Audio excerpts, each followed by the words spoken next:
February of last year, 2015, at the New York Chamber Music Festival at Symphony Space, one of the most prestigious concert halls in New York.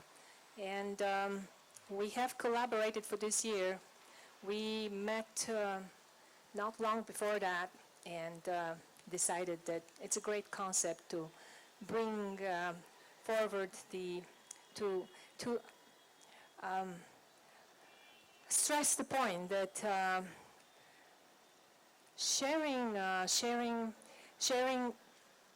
the treasures of each other's music culture and amalgamating them and respecting them is something that is very worth it, of performing, presenting, and educating the young generations with. And we recorded this program, and the CD, Soul Strings, was initially released in America in September of 2015 by the label Affetto, distributed by Naxos, the very respected American label, and is now this week being released, the long-awaited Indian release of this CD by Times Music in conjunction with Affetto and Naxos. Namaskar, good morning. It's a great honor for all of us to be here. Thank you for coming. Sorry for the delay. So Soul Strings, like Almira said, the whole journey started in February last year. We performed together at Symphony Space. And the initial plan was to release the recording of that concert. But sometimes on stage, because there are no retakes on stage, everything happens there. It happens for the audience sitting there. But for something to listen to at home or as a release, we re-recorded the entire concert. And it's been one of the very, very memorable collaborations. And I think what is extremely unique for me here is that, violin being a bow instrument and sarod being a pluck instrument, I mean, this collaboration itself is a challenging platform. And then Western classical music with its tradition of a written score and performing music of great composers, and the Indian tradition where we are all improvising and there is no written score. So for us to come out of our comfort level and for Almira to come out of her comfort level, I think we have found a new comfort level, I think, with Soul Strings. And I'm just very thrilled that we are performing these concerts in India. We had a very memorable show in Delhi, and Mumbai being the music capital, I think, of India, I think we're really looking forward to performing this evening. Namaskar to all of you, and once again, sorry for the delay. I think Almira and I have covered most of it, but I would like to say, when you talk about collaborating, lately what's been happening, it's all about too much of loud music, or it's not about two Indian instruments and four Western instruments, and you put it together and it becomes a fusion when there's just too much of noise. I'm not saying that what we are doing is the best, but that's where we are working towards that.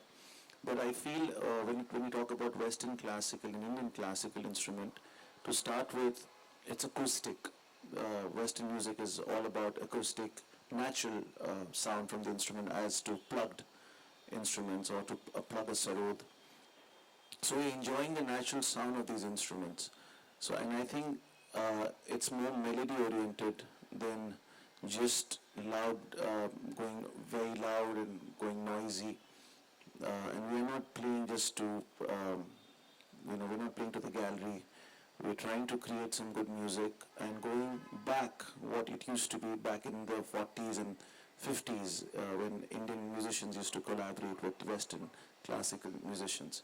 So please, I would invite all of you this evening, if you all are free and don't have too much work pressure, please do come and experience this beautiful amalgamation of music.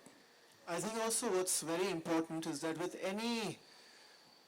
these days so much work is happening, people are doing some great projects, but I think just performing together is not the answer. What you are doing together, it has to be collective. and what is the role of one performer, the other performer, the third performer. It needs to sound beautiful.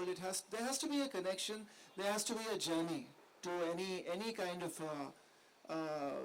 collaborative project that you're doing.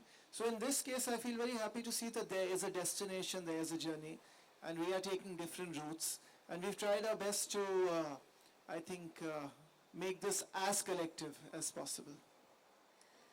Well, also, on a more global level, this confirms how, with all the differences that we have as artists, because we're totally different in all kinds of aspects. We're from different gender, different age groups, different places of origin, different religions, different backgrounds, different upbringing, different musical systems. And yet the differences do not divide us, they actually unite us in this quest for amalgamation and for collaboration. And the final result, which is the magical music that ensues, is what matters. And these results are what we strive to achieve. And in our goal and our mission to bring beauty and the magic of music to the world, we are happy that we are collaborating, and we hope that we are succeeding on all kinds of levels, not just musical, but also in other aspects. Yeah, I think Almira made a very important point that I think we're very fortunate that music actually unites the world. I mean, in times that we live in, whatever is happening all around the world, it's so unfortunate. So I hope through music, we can convey the message through projects like this, that, we are all one big family of human beings, and I think we should just eat, pray, love, and play music.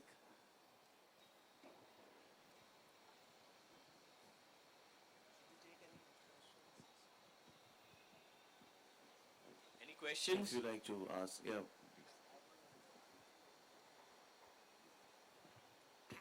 Firstly, let me congratulate you on doing such a beautiful job. Thank you. And Elvira, you rightly said that the treasures of each other are to be respected, amalgamated, and you are uniting the world with music.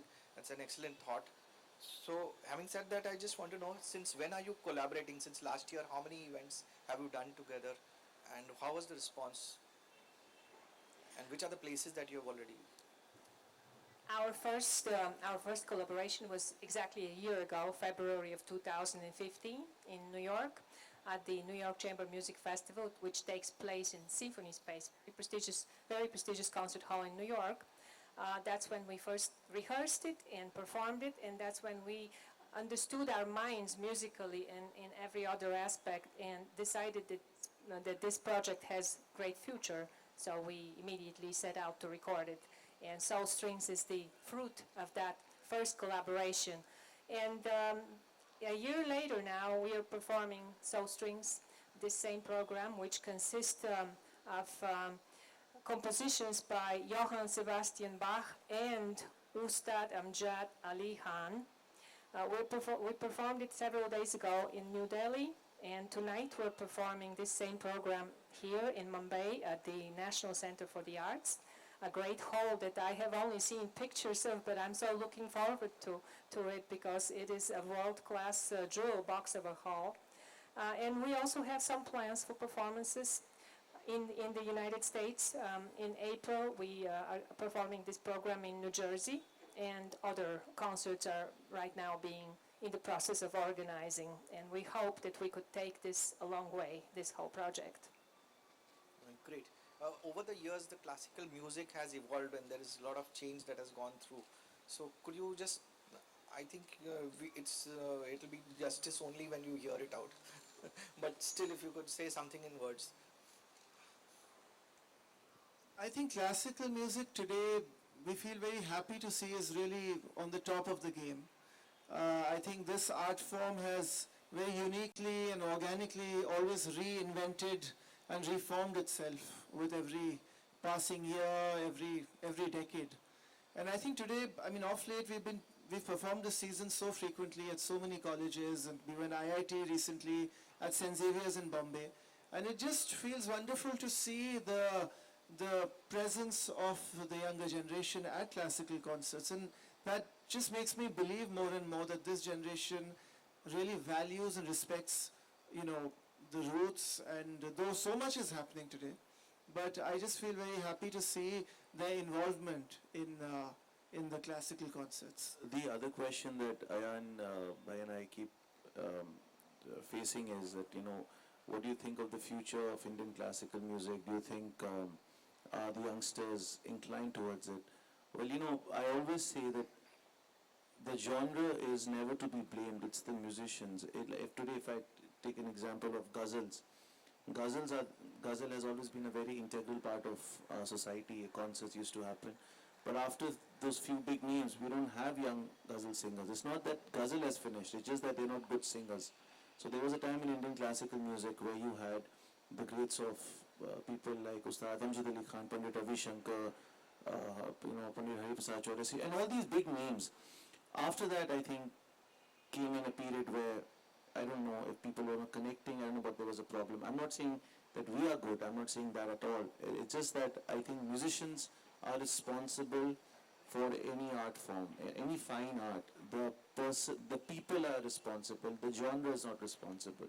If movies are going down, it's because they are not good actors. If it's going up, that means they're good actors. So it depends on the performers more than the field.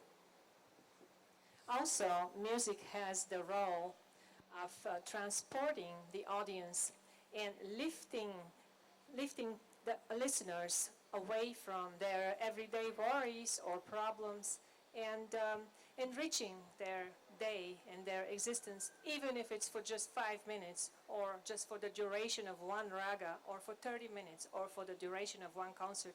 And this is a very noble mission that we musicians strive to do, to transport people and to enrich them and take them away and make them better, and just be there for them, for human beings. So I hope you all will be coming for the concert this evening. I know it's the other end, it's at Nariman Point. So please, but it'll mean a lot to us to have all of you there. Yeah, there are CDs of Soul Strings, Okay, which wonderful. you would all get also.